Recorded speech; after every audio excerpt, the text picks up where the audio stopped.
You, John Fitzgerald Kennedy, do solemnly swear. I, John Fitzgerald Kennedy, do solemnly swear. That you will faithfully execute the office of President of the United States. That I will faithfully execute the office of President of the United States. And will, to the best of your ability. And will, to the best of my ability. Preserve, protect, and defend the Constitution of the United States. Preserve, protect, and defend the Constitution of the United States. So help you God. So help me God.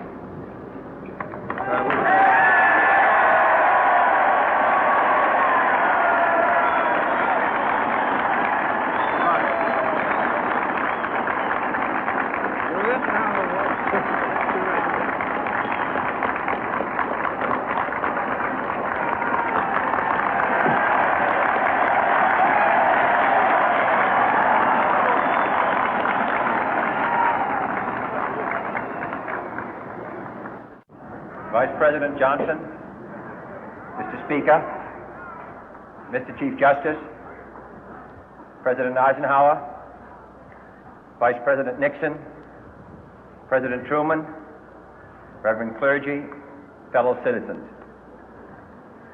We observe today not a victory of party, but a celebration of freedom, symbolizing an end as well as a beginning, signifying renewal as well as change. For I have sworn before you and Almighty God the same solemn oath our forebears prescribed nearly a century and 3/4 ago. The world is very different now, for man holds in his mortal hands the power to abolish all forms of human poverty and all forms of human life. And yet the same revolutionary beliefs for which our forebears fought are still at issue around the globe. The belief that the rights of man come not from the generosity of the state, but from the hand of God. We dare not forget today that we are the heirs of that first revolution.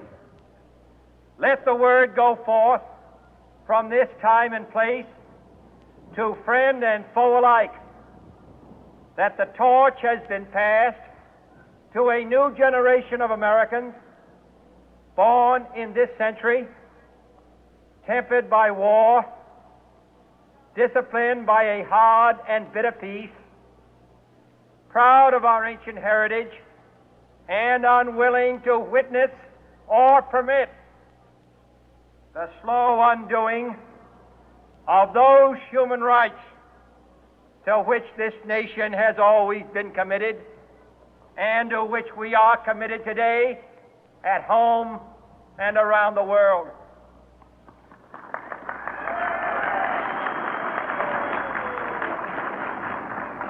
Let every nation know, whether it wishes us well or ill, that we shall pay any price, bear any burden, meet any hardship, support any friend, oppose any foe to assure the survival and the success of liberty.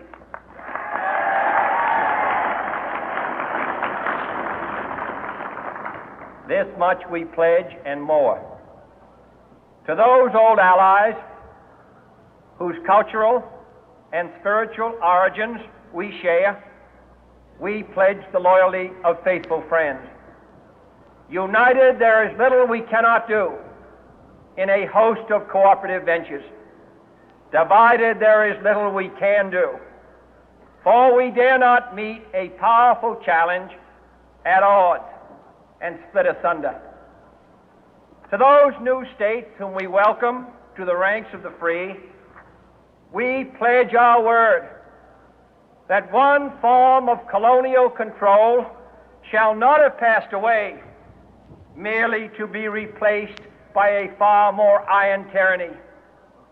We shall not always expect to find them supporting our view, but we shall always hope to find them strongly supporting their own freedom, and to remember that in the past, those who foolishly sought power by riding the back of the tiger ended up inside.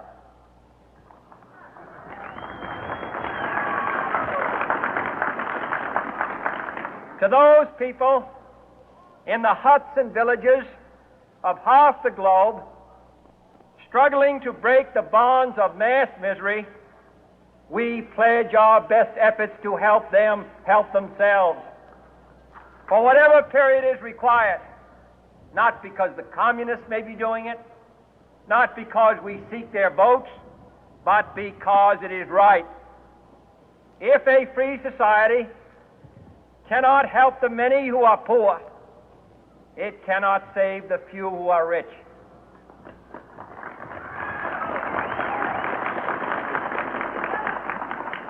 To our sister republics south of our border, we offer a special pledge to convert our good words into good deeds, in a new alliance for progress, to assist free men and free governments in casting off the chains of poverty.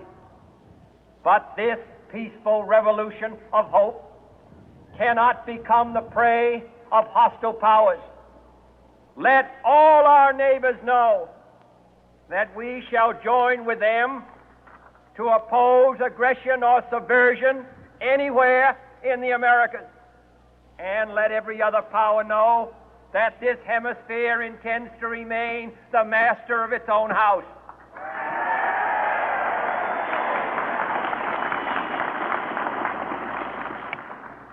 To that World Assembly of Sovereign States, the United Nations, our last best hope, in an age where the instruments of war have far outpaced the instruments of peace, we renew our pledge of support to prevent it from becoming merely a forum for invective, to strengthen its shield of the new and the weak, and to enlarge the area in which its writ may run. Finally, to those nations who would make themselves our adversary, we offer not a pledge, but a request that both sides begin anew the quest for peace. Before the dark powers of destruction, unleashed by science, engulf all humanity in planned or accidental self-destruction, we dare not tempt them with weakness, for only when our arms are sufficient beyond doubt can we be certain beyond doubt that they will never be employed. But neither can two great and powerful groups of nations take comfort from our present course, both sides overburdened by the cost of modern weapons, both rightly alarmed by the steady spread of the deadly atom, yet both racing to alter that uncertain balance of terror that stays the hand of mankind's final war. So let us begin anew, remembering on both sides that civility is not a sign of weakness, and sincerity is always subject to proof. Let us never negotiate out of fear, but let us never fear to negotiate.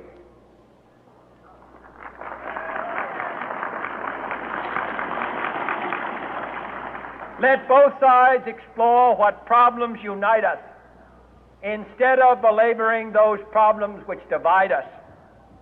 Let both sides, for the first time, formulate serious and precise proposals for the inspection and control of arms, and bring the absolute power to destroy other nations under the absolute control of all nations.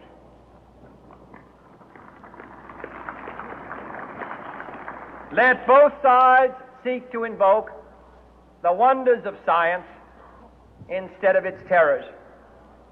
Together, let us explore the stars, conquer the deserts, eradicate disease, tap the ocean depth, and encourage the arts and commerce. Let both sides unite to heed in all corners of the earth the command of Isaiah to undo the heavy burden and let the oppressed go free. And if a beachhead of cooperation may push back the jungle of suspicion, let both sides join in creating a new endeavor, not a new balance of power, but a new world of law, where the strong are just and the weak secure and the peace preserved. All this will not be finished in the first 100 days, nor will it be finished in the first 1,000 days, nor in the life of this administration, nor even perhaps in our lifetime on this planet. But let us begin.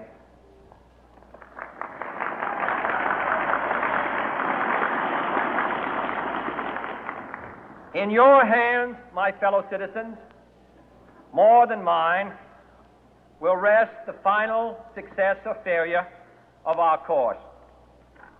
Since this country was founded, each generation of Americans has been summoned to give testimony to its national loyalty. The graves of young Americans who answered the call to service surround the globe. Now the trumpet summons us again, not as a call to bear arms, though arms we need, not as a call to battle, though in battle we are, but a call to bear the burden of a long twilight struggle, year in and year out, rejoicing in hope, patient in tribulation, a struggle against the common enemies of man, tyranny, poverty, disease, and war itself. Can we forge against these enemies a grand and global alliance